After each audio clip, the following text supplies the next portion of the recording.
प्रणम्य परमात्मानं सिद्धं त्रैलोक्यवन्दितम् स्वाभाविक चिदानन्द स्वरूपं निर्मलाव्ययम्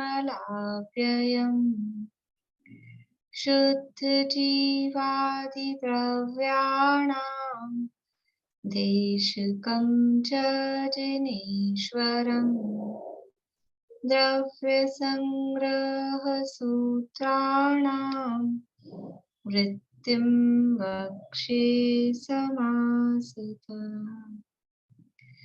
जीवमजीवमदह्वम् जिणवरवसहेण जीर्णनेतीर्थम् देविन्दविन्दवन्दं वन्दे तं सर्वदा शिरसा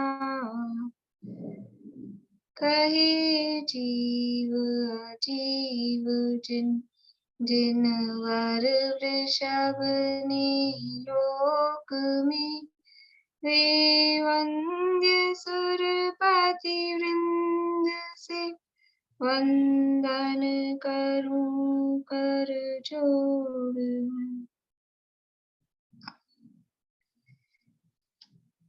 गाथाएं बोलेंगे 39 से।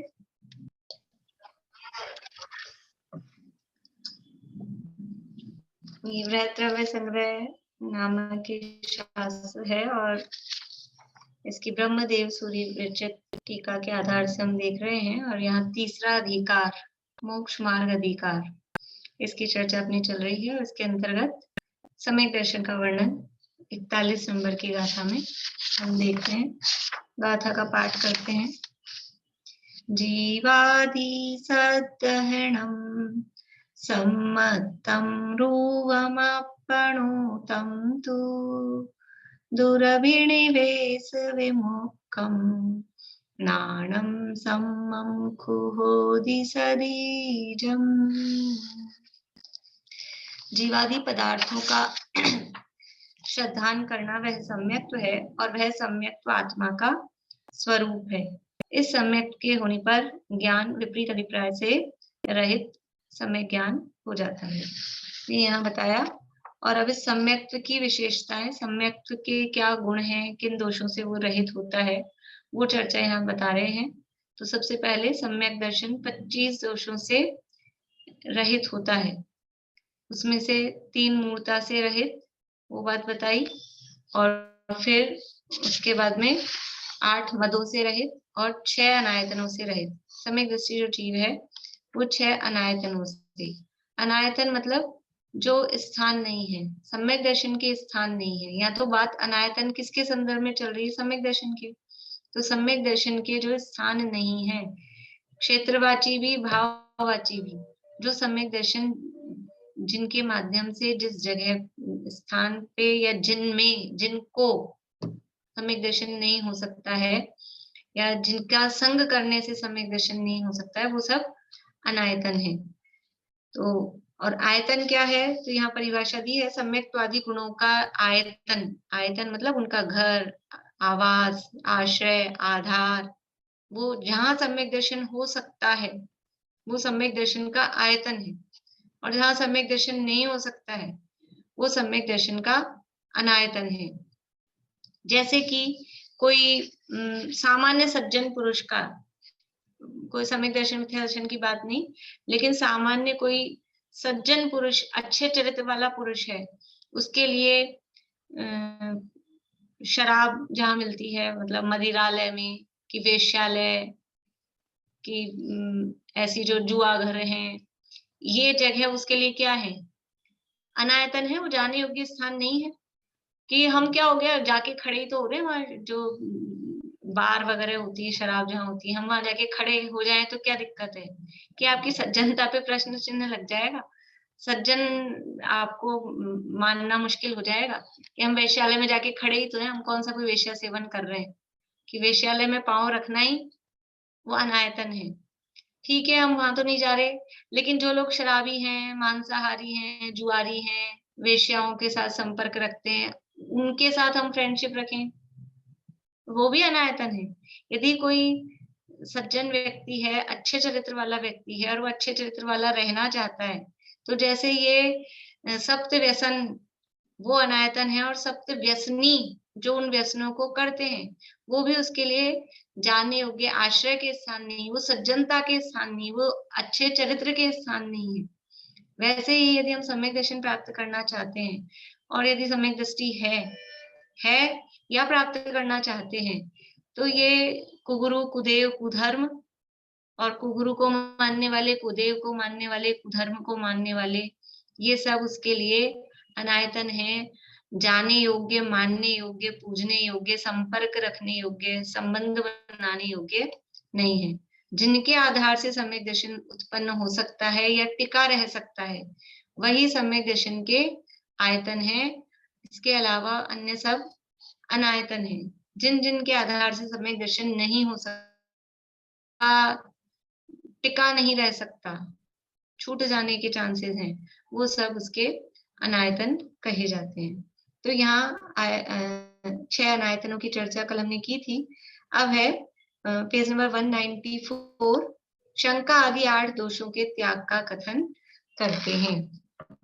अब शंका आदि जो 8 दोष हैं, उनके त्याग का कथन यहाँ पर कर रहे हैं।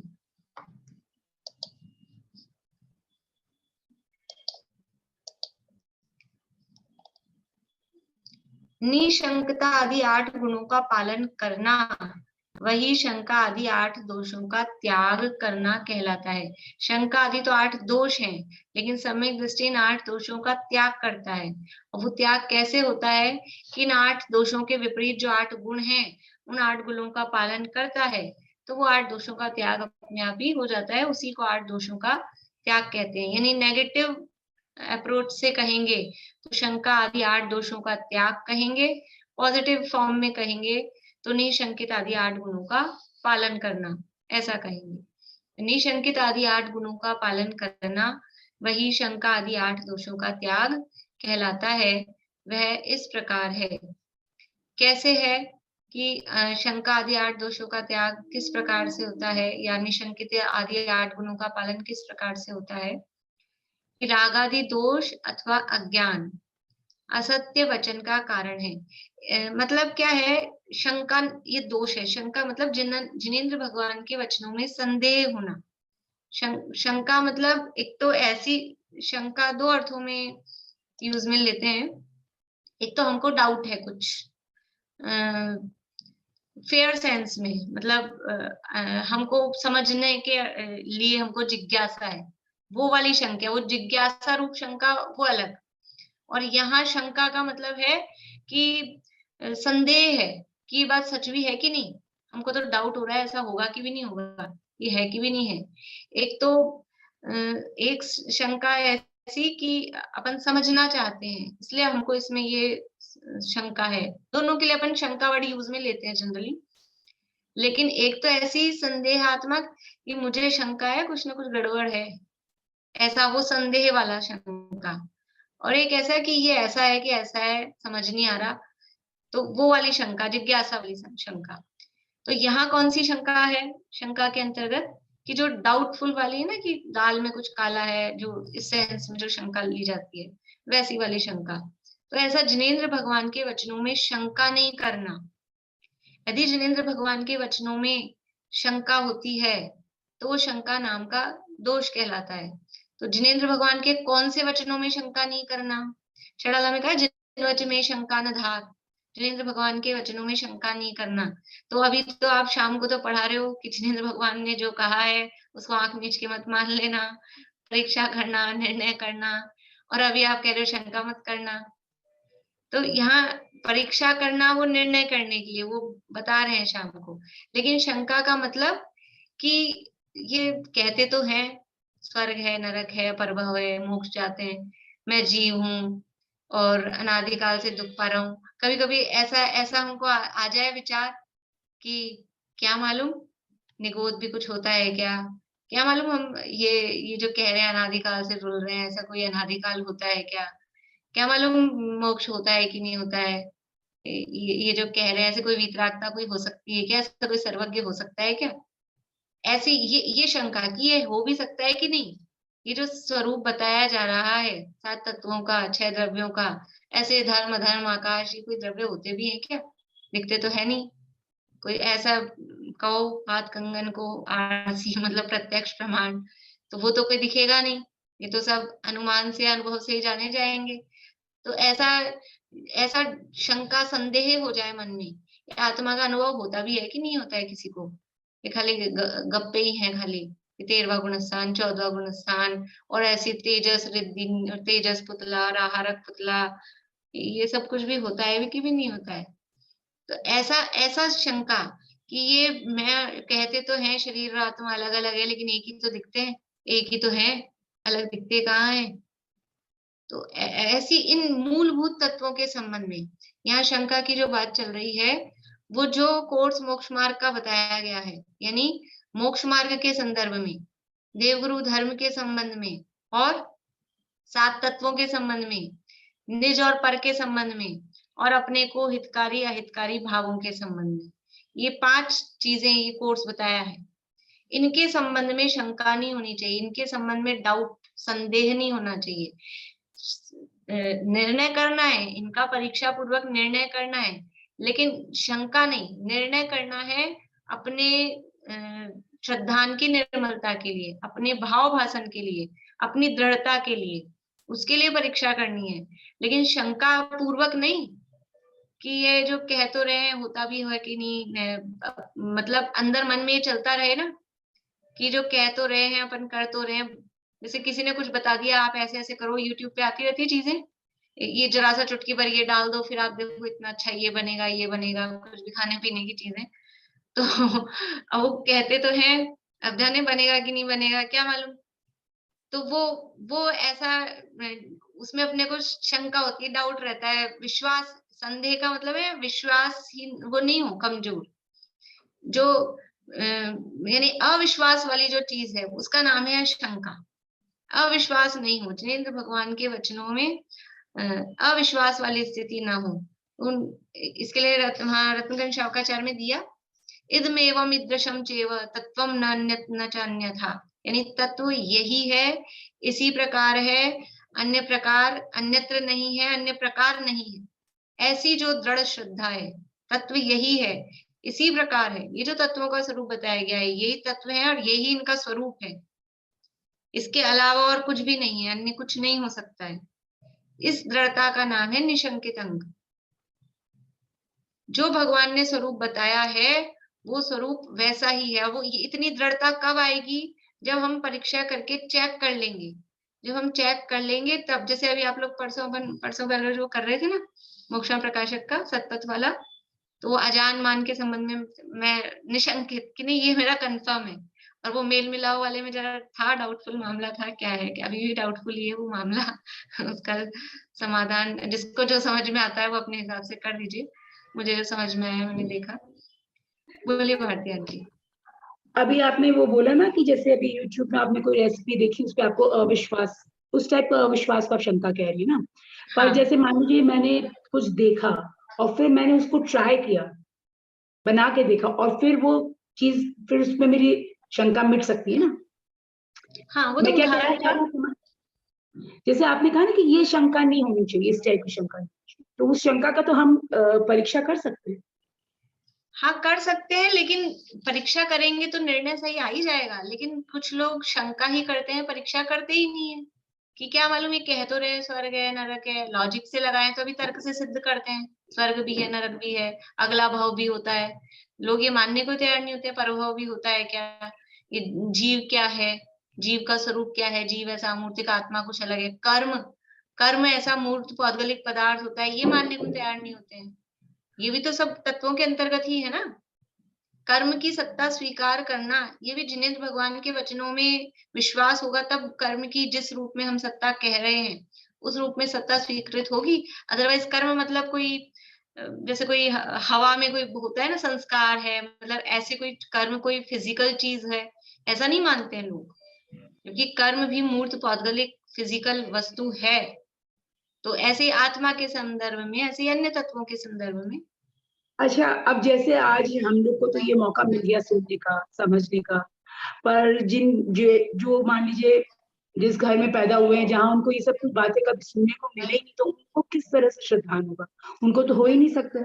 और वो तो जो मुश्किल है। सुनेंगे, वो तो जो संस्कार लेके पैदा हुए हैं, जो उनको संस्कार दिए जा रहे हैं, वो तो उन्हीं को सत्य मानेंगे ना, उनको तो मिथ्या नहीं हाँ, मानेंगे। तो मुश्किल, इसीलिए तो महान पुण्य का उदय है कि जैन कुल में जन्म लेना। कल के संजीव जी के प्रवचन में था कि अनंत अनंत भव, असंख्यात भव बीत जाए अन्य कुलों के, तब जैन कुल में जन्म होता है। वो तो वो 48 जैन भव कुल का में, बता रहे थे।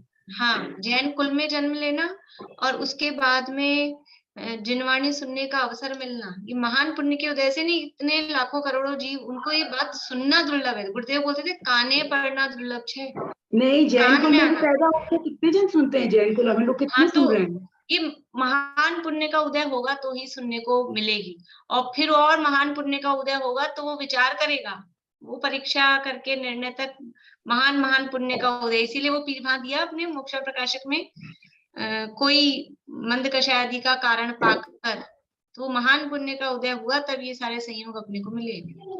अच्छा, श्रद्धान की बात जैसे कहूँ मैं, तो श्रद्धान अब मैंने तो अभी बहुत थोड़े समय से ये पढ़ना सब शुरू किया, तो श्रद्धान तो होते होते होगा।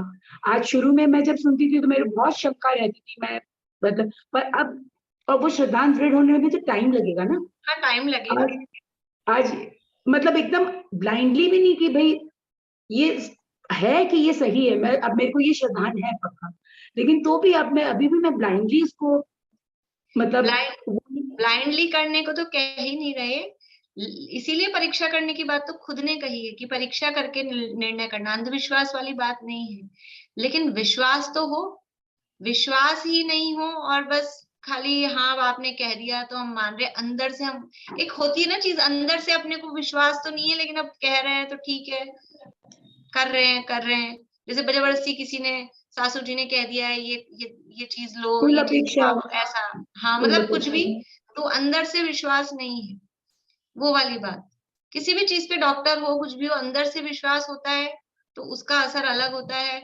और एक अविश्वास वाली स्थिति में कि हम ले तो रहे हैं, हम कर तो रहे हैं काम, पता नहीं होगा कि नहीं होगा, तो ऐसा वो अविश्वास वाली स्थिति नहीं होनी चाहिए, इसका नाम है शंका। तो ये शंका क्यों हो रही है कि एक तो उनका सच्चा स्वरूप नहीं जान रहे, भगवान का सच्चा स्वरूप नहीं जानते हैं, और वीतरागता और सर्वज्ञता का अर्थ नहीं, भाव नहीं जानते हैं, इस कारण वो शंका रहती है। देखिए, रागादि दोष अथवा अज्ञान असत्य वचन का कारण है, और ये दोनों यानी रागादि और अज्ञान वीतराग सर्वज्ञ देव में नहीं है।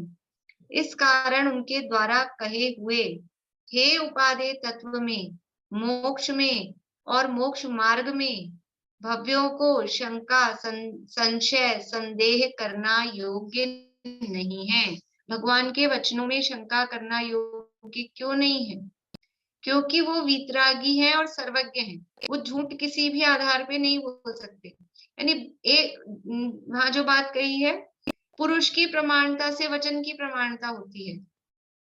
पुरुष, यदि वो व्यक्ति, कौन कह रहा है, वो व्यक्ति यदि प्रामाणिक है, वो व्यक्ति प्रामाणिक मतलब विश्वस्त है, जिसे अपन विश्वसनीय है, तो व्यक्ति यदि प्रामाणिक एक बार सिद्ध हो गया, तो वो जो बात बोलेगा उसकी बात में भी वजन होगा, वो बात भी विश्वसनीय होगी, प्रामाणिक होगी। लेकिन यदि व्यक्ति ही अप्रामाणिक है कि व्यक्ति की कोई वही नहीं है, रेपुटेशन ही नहीं है, तो फिर क्या होगा? कभी झूठ बोलता है, कभी सच बोलता है, तो वो भले ही सच भी बोल रहा होगा तो भी उसकी बात प्रामाणिक नहीं मानी जाएगी।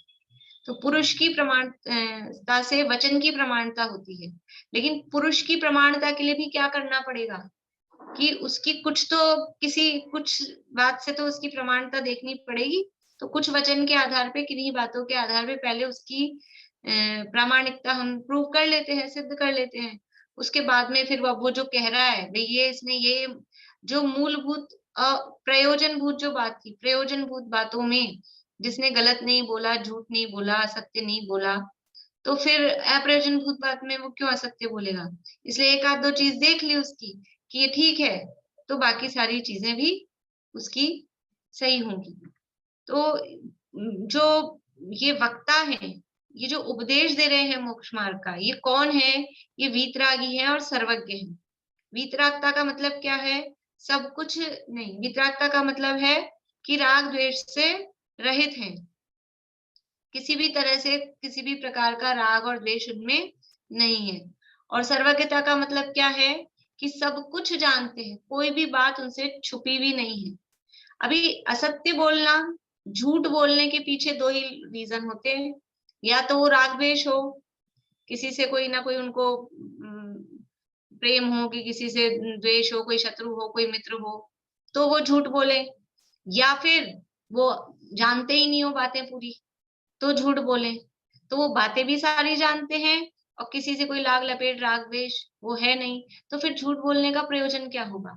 इसलिए वो जो कह रहे हैं वो निश्चित रूप से सत्य ही होगा। ये हमने अपने दिमाग से, कि ये मुनिराज बैठे हैं वन जंगल में, जिनके तन पे वस्त्र का धागा भी नहीं है, नग्न दिगंबर हैं, किसी से कोई मतलब नहीं है।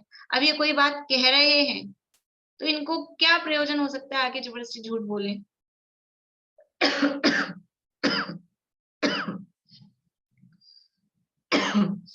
सॉरी। जैसे कि वो शेर के सामने आए ना, दो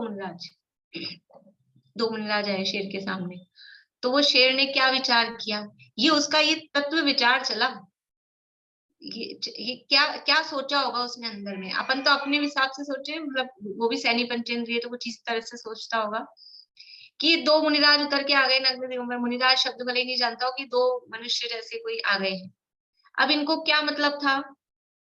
उन मुनिराजों को क्या मतलब था? वो कोई शेर रिश्तेदार था इस भाव का? इस भाव का तो हो ही नहीं सकता, मनुष्य और तिर्यंच। पिछले भाव का, पिछले भावों की भी कोई रिश्तेदारी नहीं थी उनकी। लेकिन क्या रिश्तेदारी थी? कि ऐसे ही सहज वात्सल्य आ गया साधर्मी के प्रति।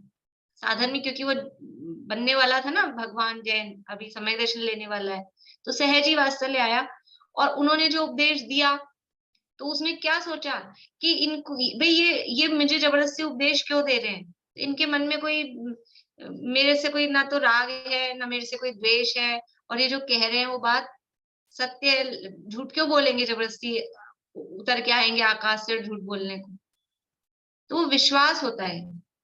तो वीतरागता और सर्वज्ञता है, तो झूठ बोलने का कोई प्रयोजन ही नहीं है। और राग द्वेष के कारण और अल्प ज्ञान के कारण झूठ बोला जाता है। तो रागादि दोष अथवा अज्ञान ये असत्य वचन का कारण है, और ये दोनों ही वीतराग सर्वज्ञ देव में नहीं है। इस कारण उनके द्वारा कहे हुए हे उपादेय तत्व में, मोक्ष में और मोक्ष मार्ग में क्या क्या कहा?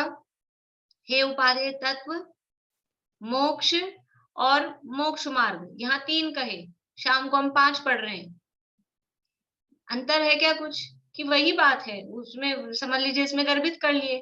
हे उपादेय तत्व में जीवादि 7 तत्व, और मोक्ष तत्व में समझ लो निज पर, या इन्हीं हे उपादेय में निज पर, ये गर्भित हो गए हैं। और मोक्ष मार्ग में देवशास गुरु भी गर्भित हो गए हैं। मोक्ष तत्व के अंतर्गत देव को अपन गर्भित कर सकते हैं। तो वो जो कह रहे हैं, वो जो हे उपादेय तत्व, भगवान को क्या मिल जाता है? भगवान कह रहे हैं जमीकंद त्यागने योग्य है। मान लीजिए उदाहरण के लिए, यद्यपि आश्रव है ये तो, लेकिन अपन मोटा उदाहरण लें कि जमीकंद त्यागने योग्य है, तो उसमें भगवान को क्या मिल जाएगा? भगवान को क्या मिल जाएगा? कुछ लोग ऐसे होते हैं ना चालबाज, जैसे कोई चीज खुद को खानी हो और देख रहे हैं कि ये तो सब में बढ़ जाएगी, तो कहते हैं अरे ये तो खराब है, ये तो खराब है, इसमें तो ये कीड़ा है, वो है, वो है, और कोई नहीं खाता, सब छोड़ देते हैं और फिर मजे से खुद खा लेगा।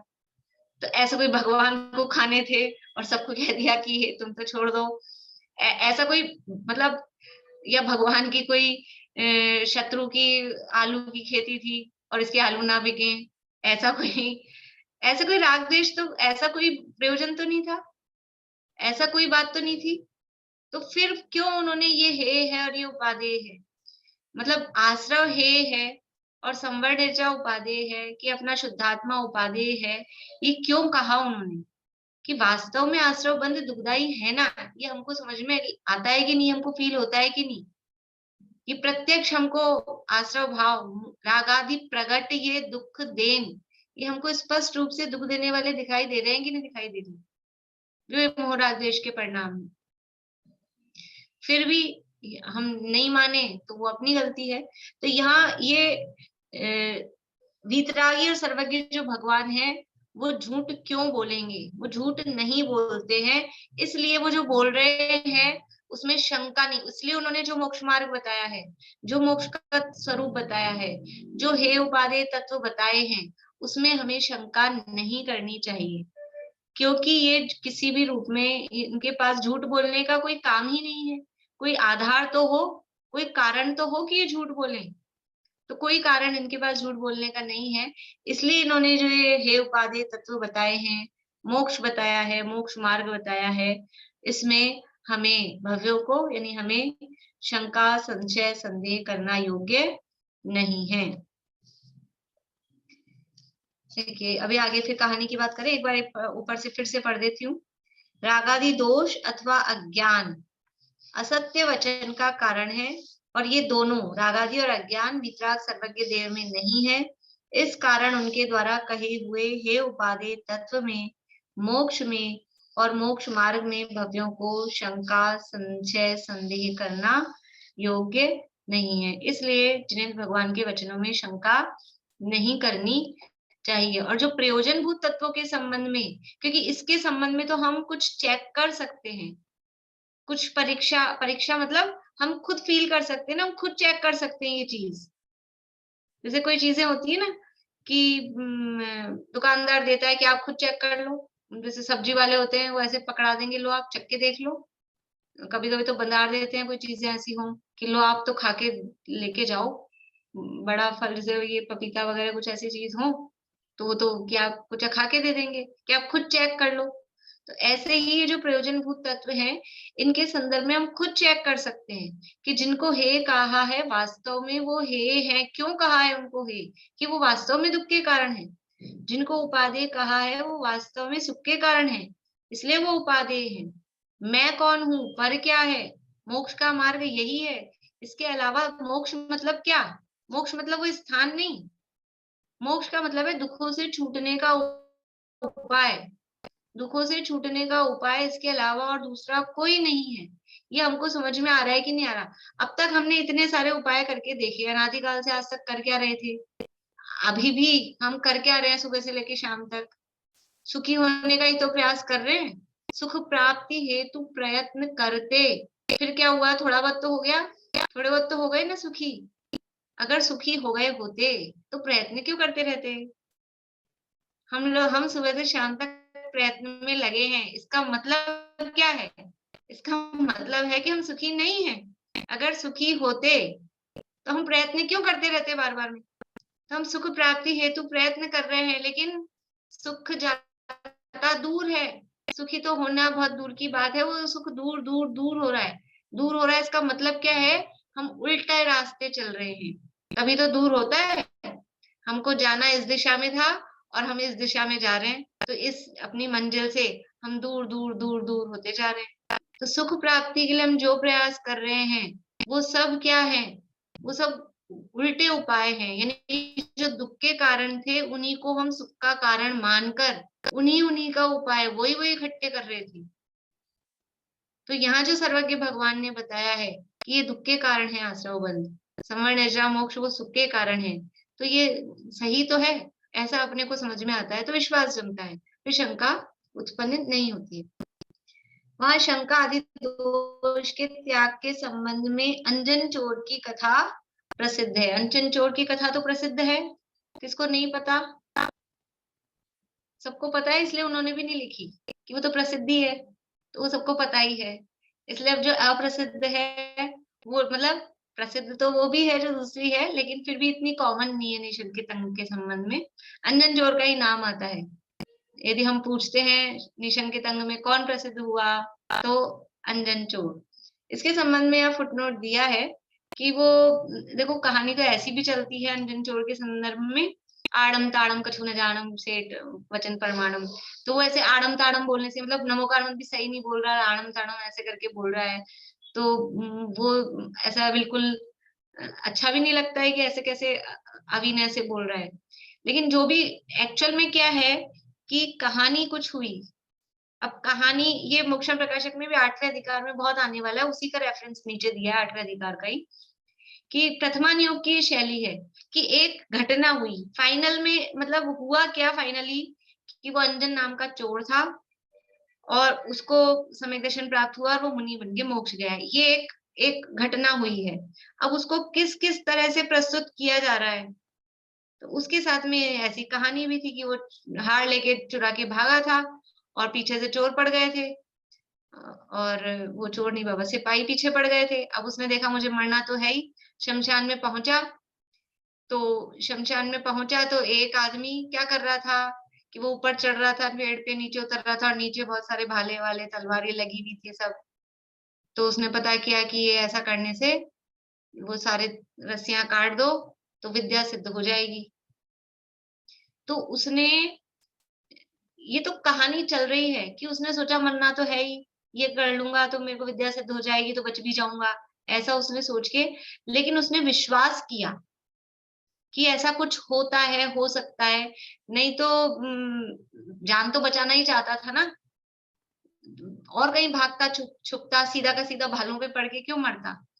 लेकिन उसने वो जो भी मंत्र था, नमोकार मंत्र था, जो भी था, उसने विश्वास किया और उसको विद्या सिद्ध हो गई, ये प्रसिद्ध है। लेकिन विद्या सिद्ध होने के बाद में उसने मिसयूज नहीं किया उसका। विद्या सिद्ध होने के बाद में उसको और श्रद्धा बढ़ी कि मैं इसके कारण बच गया हूँ और ये इतनी महान विद्या मुझे मिल गई है, तो अब मैं तो इसी धर्म को पालन करूंगा, धारण करूंगा। और फिर वो भी सबसे पहले उपकारी का उपकार नहीं भूलना चाहिए। तो वो सबसे पहले फिर सेठ जी के पास उनको धन्यवाद देने गया, फिर वो उनसे स्वरूप समझा, कृत्रिम जगानों की वंदना की, सम्यक दर्शन प्रकट हुआ और फिर मुनि बन के मोक्ष भी चले गए। अब वो चोर चोर तो हम कहते हैं, वो तो अंजन नाम के सिद्ध भगवान, नमो सिद्धाणम में हम सिद्ध भगवान को नमस्कार करते हैं, लेकिन अब वो भूत नैगम्य से चोर प्रसिद्ध हो गया है उनके नाम के साथ में। देखो पहले अपन फुटनोट पढ़ते हैं। इस कथा के संबंध में, है ना सबके पास में बुक शेयर नहीं है? बुक नीलम भव्य के बुक नहीं है?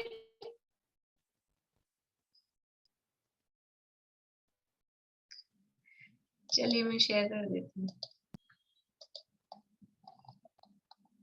इस कथा के संबंध में मोक्ष प्रकाशक में निम्न प्रकार कहा है, पृष्ठ 273।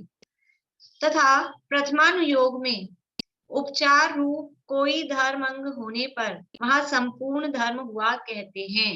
यानी वो, उसने इतनी सी शंका नहीं की, एक धर्म का एक अंग हुआ निशंकित तो पूरा धर्म हुआ, ऐसा प्रथमानुयोग की शैली है कि थोड़ी सी बात में पूरा उसको कह दिया जाएगा। जिस प्रकार जीवों को शंका कांक्षा आदि न करने से उनको सम्यक तो हुआ कहते हैं, परंतु किसी कार्य में शंका कांक्षा आदि न करने मात्र से सम्यक्त्व तो नहीं होता। सम्यक्त्व तो तत्व श्रद्धा होने पर ही होता है। इतना सा उसने वहां प्रथमानुयोग में कहानी में ऐसा आता है कि उसने बस वो विश्वास किया, वो रस्सियां काट दी और उसको सम्यक दर्शन हो गया।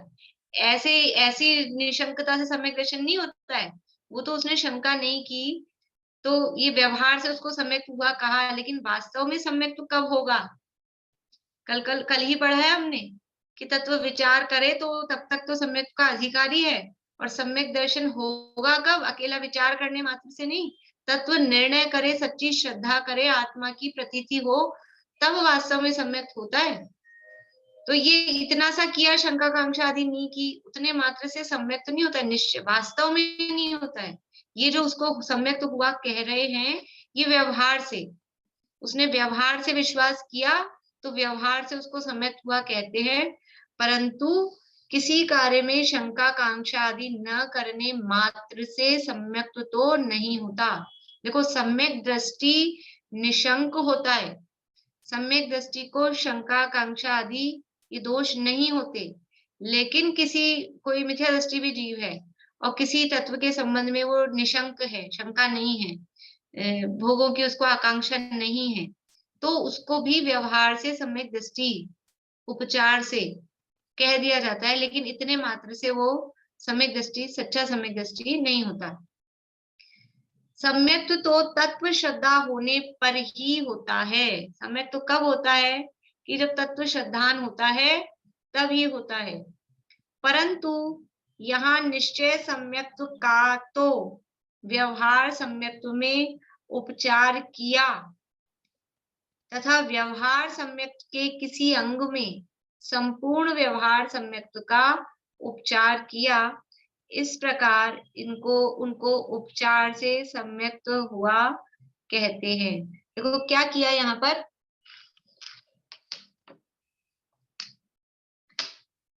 क्या कह रहे हैं कि सम्यक्त तो तत्व श्रद्धा होने पर होता है, परंतु यहाँ निश्चय सम्यक्त का तो व्यवहार सम्यक्त में उपचार किया। उसको खाली जो अंजन चोर की जो कहानी है दुनिया में जो प्रसिद्ध है, उस अंजन चोर की कहानी में उसको कौन सा गुण था, केवल एक शंका नहीं था ना, बस मतलब शंका वाला दोष नहीं था, निशंकित था, निशंकित गुण था, शंका दोष नहीं था, एक गुण था, है ना, एक गुण था व्यवहार श्रद्धा में भी, यही दिख रहा है मुख्य रूप से अपने को। इस एक के कारण उसको व्यवहार सम्यक्त भी व्यवहार सम्यक्त कह दिया। और व्यवहार सम्यक्त क्यों कह दिया, व्यवहार सम्यक्त भी कब होता है कि आठों होते वास्तव में तो, निशंकित, निकांक्षित, निर्विचिकित्सा, मूढ़दृष्टि, उपगुहन, स्थितिकरण, प्रभावना, वात्सल्य। लेकिन एक निशंकित गुण को देखा और उसको कह दिया सम्यक दृष्टि है, एक गुण को देखा और कह दिया सम्यक दृष्टि है। तो ये क्या है, ये जो कह रहे हैं व्यवहार सम्यक के किसी एक अंग में, यानी निशंकित आदि गुणों का पालन करना, ये व्यवहार से सम्यक दर्शन है। जो जीव निशंकित आदि गुणों का धारी होता है उसको व्यवहार से मतलब व्यवहार नहीं की दृष्टि से उसको सम्यक दृष्टि कहते हैं। ये एक व्यवहार सम्यक दर्शन की अपन ने स्वरूप समझा। तो निशंकित आदि आठों का होना चाहिए। अब इन आठों में से भी किसी एक का है, ये किसी एक का व्यवहार सम्यक के किसी एक अंग में संपूर्ण व्यवहार सम्यक का उपचार कर दिया। एक अंग देखा और उसको कह दिया व्यवहार सम्यक दृष्टि है। इसी तरह से अब ऊपर वाली लाइन देखो, निश्चय सम्यक्त का व्यवहार सम्यक्त में उपचार किया। यहाँ तो एक गुण में पूरे आठों गुणों का व्यवहार उपचार करके उसको सम्यक दृष्टि कह दिया। ऐसे ही अब ये जो व्यवहार सम्यक दृष्टि इसको कहा, अब इस व्यवहार सम्यक दृष्टि को इसमें निश्चय सम्यक्त का उपचार करके इसी को सम्यक दृष्टि कह देते हैं कि निश्चय सम्यक्त का तो व्यवहार सम्यक्त में उपचार किया। ये निश्चय सम्यक्त था नहीं, लेकिन उसको व्यवहार सम्यक्त से, व्यवहार से उसका देख के ये निशंकित है, निकांक्षित है, निर्विचिकित्सा है, तो उसको व्यवहार सम्यक दृष्टि कहा। और जिसको व्यवहार सम्यक्त भी पूरा नहीं था उसको एक अंग देखकर ही उसको व्यवहार सम्यक दृष्टि कह दिया। देखो फिर से बता रही हूँ, अभी नहीं समझ आया आप लोग को। ये निश्चय सम्यक्त है। निश्चय सम्यक्त जिसको नहीं था लेकिन उसको व्यवहार सम्यक्त यानी शंका कांक्षा आदि दोष नहीं थे, आठों गुण उसके दिखाई दे रहे थे, तो उसको कह दिया इसको सम्यक दर्शन है, निश्चय सम्यक दर्शन है। जिसमें ये व्यवहार दिख रहा था उसको ये इसका उपचार कर दिया, उसको कह दिया निश्चय सम्यक दर्शन है। और जिसमें व्यवहार भी पूरा नहीं था, केवल एक ही था, उसको कह दिया इसको व्यवहार सम्यक दर्शन है। ऐसे ये प्रथमान योग की कथन पद्धति है। क्या बता रहे हैं यहाँ, प्रथमान योग मतलब जो कहानी वाले पुराण आदि शास्त्र हैं उसमें जरा सी बात को बड़ा करके बताएंगे। एक गुण होगा उसको बड़ा गुण करके दिखाएंगे, असली नहीं होगा, थोड़ा बहुत ऊपरी ऊपरी होगा तो भी उसको असली कह के बताएंगे। वो बात यहाँ कह रहे हैं। ये इसके लिए क्लियरिफिकेशन के लिए कह रहे हैं कि कोई ऐसा न समझ ले कि वो जब चोर था तभी वो सम्यक दृष्टि था, या फिर अपन तो ऐसे ही कर लो आड़म ताड़म कुछ न जाना और सम्यक दर्शन हो जाएगा। ऐसा नहीं है। सम्यक दर्शन तो जब यथार्थ तत्व श्रद्धान होता है, आत्मा का अनुभव होता है, तभी सच्चा सम्यक दर्शन होता है। ये व्यवहार से कोई सच्चे देवशास्त्र गुरु को मान रहा है, किसी ने आलू प्याज छोड़ दिया है तो ही उसको सम्यक दृष्टि, हाँ वो व्यवहार से ऐसा इस तरह का स्थूल कथन चलता है। एक बार बोर्ड दिखाओ। आपने बनाया, हाँ एक बार ये आपने इसमें बोला कि ये निशंकित अंग को उसको एक उसका देख के उसको व्यवहार सम्यक दृष्टि बोल दिया। और उसको देख के फिर निश्चय सम्यक, तो फिर ये जो ये वाला एरो आपने ड्रॉ किया कि निश्चय सम्यक, तो उसको कह दिया निशंकित अग्ग वाले को, यानी जिसमें व्यवहार सम्यक तो अकेला था उसको निश्चय सम्यक का उपचार कर दिया। हाँ ये एक बात हो गई। हाँ। और जिसमें केवल एक ही गुण था, व्यवहार भी पूरा नहीं था, उसको व्यवहार सम्यक तो कह दिया कि इसको व्यवहार सम्यक है।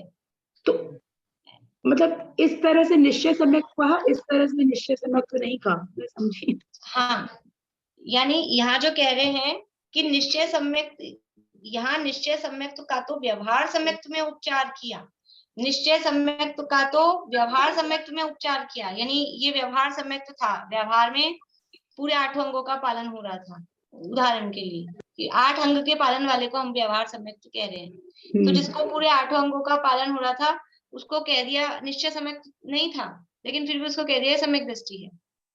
ये एक बात हो गई। अब तथा व्यवहार सम्यक के किसी एक अंग में, ये व्यवहार सम्यक का एक अंग था, उसके किसी एक अंग में संपूर्ण व्यवहार सम्यक का उपचार कर दिया। एक ही अंग खाली वो निशंकित हुआ था। शंका वास्तव में होता क्या है एक्चुअल में, जहां पर एक गुण होता है वहां 8 गुण होते हैं, जहाँ एक दोष होता है वहां 8 दोष होते हैं, जहाँ एक दोष का त्याग होता है वहां 8 दोषों का त्याग होता है निश्चय सम्यक के साथ तो वास्तव में तो। लेकिन यहाँ केवल एक कोई चीज दिखी, अभी व्यवहार का भी व्यवहार, उसमें एक चीज दिखी और उसको कह दिया कि हाँ व्यवहार से तो इनको है। मंदिर आते हुए दिखे रोज अपने जिनेन्द्र भगवान के मंदिर, कि ये तो व्यवहार से तो सम्यक दृष्टि रहित मिथ्यात्व तो नहीं है, इतना स्थूल सा कहना, ये एक अंग में दिया। बोलिए पूर्णिमा। जिसको अंजन चोर कहा जा रहा है ना, ये राजकुमार थे और उनके हाँ। बचपन से जैन धर्म के संस्कार थे और उनको मालूम था कि जो जिनदत्त सेठ ने जो मंत्र दिया है वो जैन धर्म के पक्के श्रद्धानी हैं, तो उनका दिया हुआ वचन अन्यथा नहीं हो सकता। इस प्रकार से उनको जिन वचन की सच्ची श्रद्धा थी, इसलिए उन्होंने जिन वो मंत्र को निश्चंक होकर, मतलब नाम भले नहीं आया पर श्रद्धा उनका पक्का था जिन धर्म के प्रति और जिन वचन के प्रति भी, इसलिए उन्होंने वो रस्सियां काटी, वो विद्या सिद्ध हुई, सम्यक नहीं हुआ उनको उस समय पर, उनको विद्या सिद्ध हुई। तो उपकारी को उपकार याद करके जिन वचन विद्या से जाना उनने, तो सेठ कहाँ पर है, तो आकृतम चैत्यालय की वंदना करने के लिए गए हुए थे। तो वहां जाकर उन्होंने सेठ से मिले, तो उनको पहले जय जिनेन्द्र आदि वगैरह जो कुछ व्यवहार था वो किया, साथ में मुनि थे। तो उनने सेठ ने बोला कि आपने मुझे क्यों नमस्कार किया, पहले तो गुरु को करो। बोले प्रथम गुरु तो आप मेरे हैं। फिर गुरुराज ने उनको उपदेश दिया, तब उसको सम्यक्त हुआ। हाँ, मतलब वास्तविकता तो ये है, वास्तव में वो तो राजकुमार तो थे ही, ललित ऐसा कुछ नाम, ललितांग ऐसा कुछ नाम था, तो वो राजकुमार तो थे ही, जैन धर्म के संस्कार भी थे, लेकिन ये तो समझ लो एक कौतूहलवश ये चोरी वगैरह का काम वो लग गई थी, लत जिसे कहते हैं।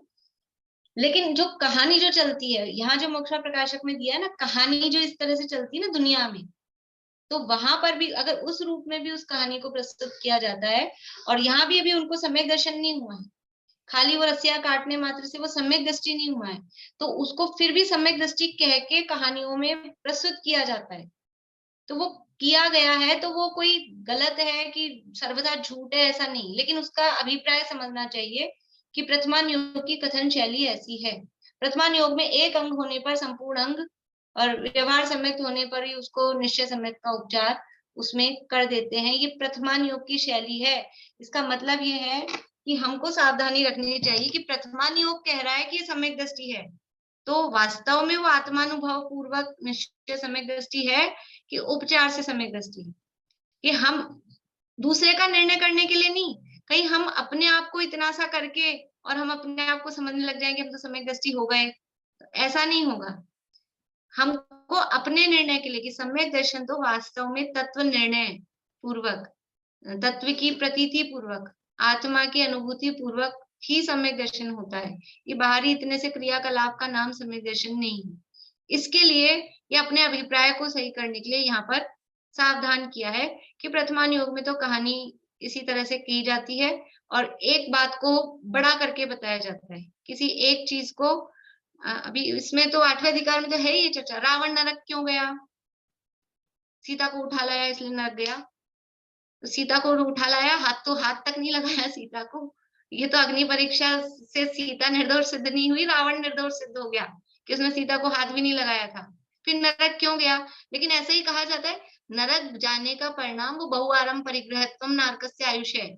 वो अंदर में भाव होगा जरूर, तब नरक गया है।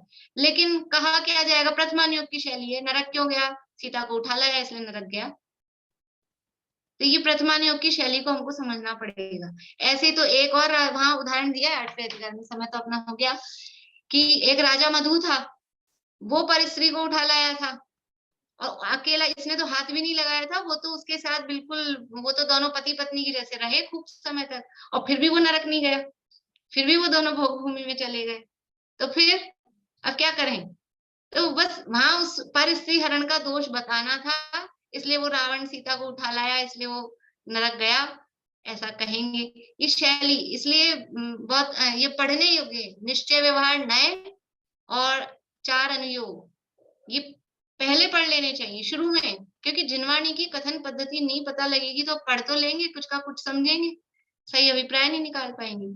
इसलिए उभयाभासी वाला प्रकरण और 8वां अधिकार और सम्यक सन्मुख तो अपने लिए है ही बिल्कुल, कि अपनी क्या भूमिका होनी चाहिए, कैसे होनी चाहिए, इसलिए जरूर पढ़ना चाहिए और पढ़ते रहना चाहिए बराबर, छूटना नहीं चाहिए। चलिए अभी समय हो गया, यहीं पूरा करते हैं।